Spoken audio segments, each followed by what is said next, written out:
की माँ कभी ये नहीं चाहती कि मेरा बेटा किसी से हारे। घर से बाहर जाता है ना बेटा, कितनी भी दुश्मन माँ होगी, और वो भी अपनी माँ के पैरों को छूने को जब हाथ बढ़ाता है, जब भले बेटा ना बोले, बहू ना बोले, लेकिन फिर भी वो माँ ऐसी होती है कि अपने बेटे के सिर पर हाथ रख देती है। लेकिन दुर्योधन ने कहा, माता तुमने इस हाथ को मेरे सिर पर रखने से पहले हटा क्यों लिया? मेरे सर पर हाथ रख के आशीर्वाद नहीं दिया? क्या तुम नहीं चाहती कि मैं 5 पांडवों से युद्ध जीत जाऊं?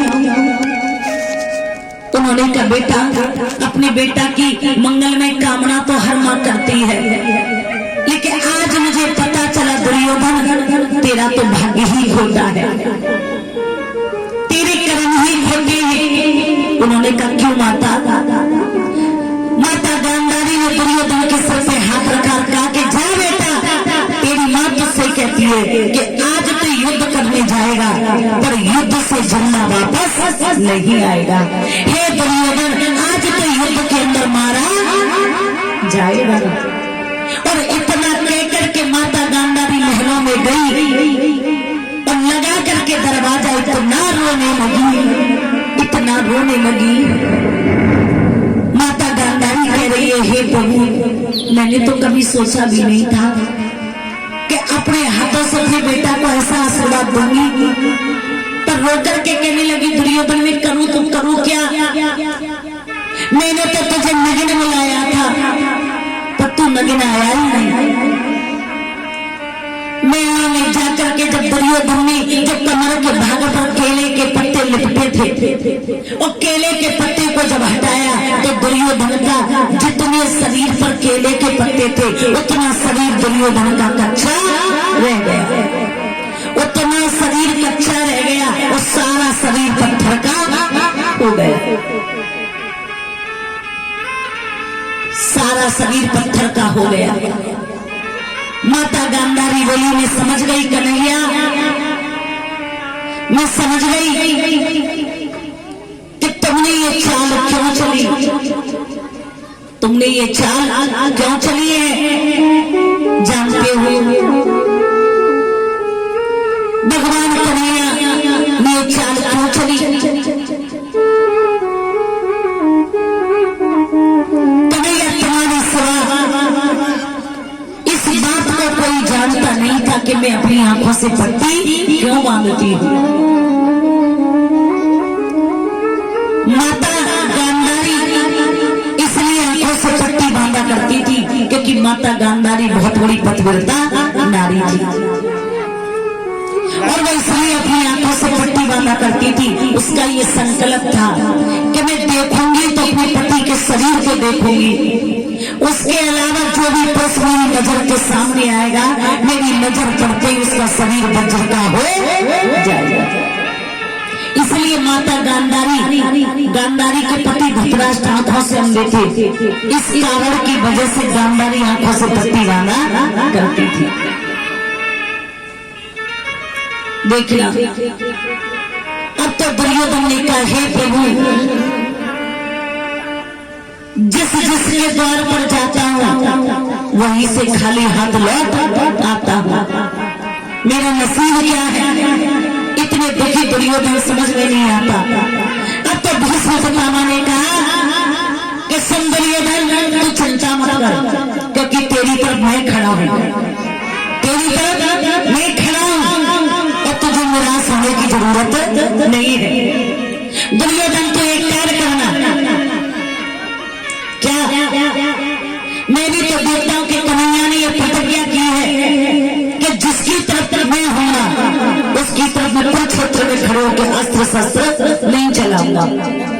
दुर्योधन से कहा कि देख दुर्योधन, मैं तेरी तरफ हूं, और मैं भी देखता हूं कि कन्हैया अस्त्र शस्त्र कैसे नहीं चलाते, कैसे अस्त्र शस्त्र नहीं उठाते हैं कन्हैया।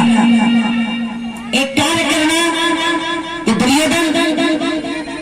आज सुबह के 4 बजे और अपनी पत्नी सत्यवती को मेरे महलों में भेज देना,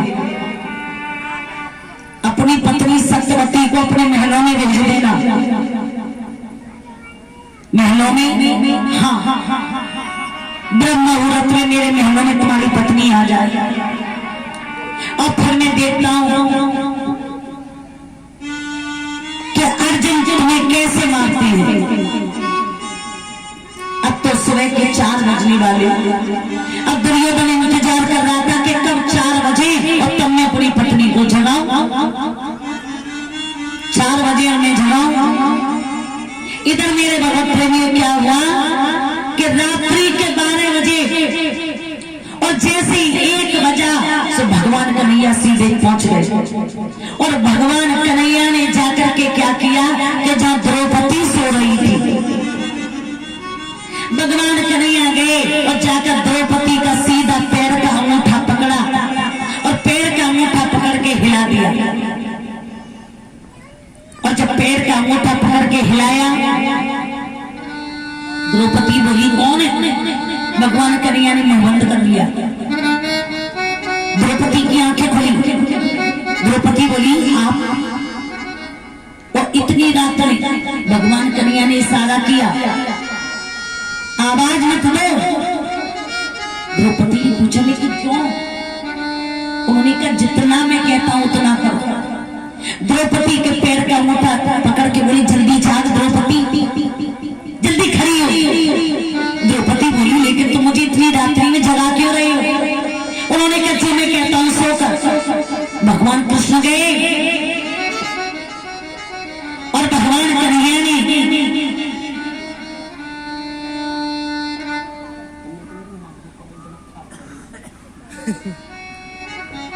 और जैसे ही भगवान कन्हैया ने द्रौपदी को जगाया, जगा करके द्रौपदी को आके द्रौपदी तू मेरे पीछे पीछे चली आ रहा। उन्होंने कहा मैं पीछे पीछे तो चली आऊं लेकिन कुछ बता तो दो कि मुझे ले कहां जा रही हो। बोले इतना समय नहीं है कि मैं तुझे कुछ बता सकूं, बस तू चली आ गया।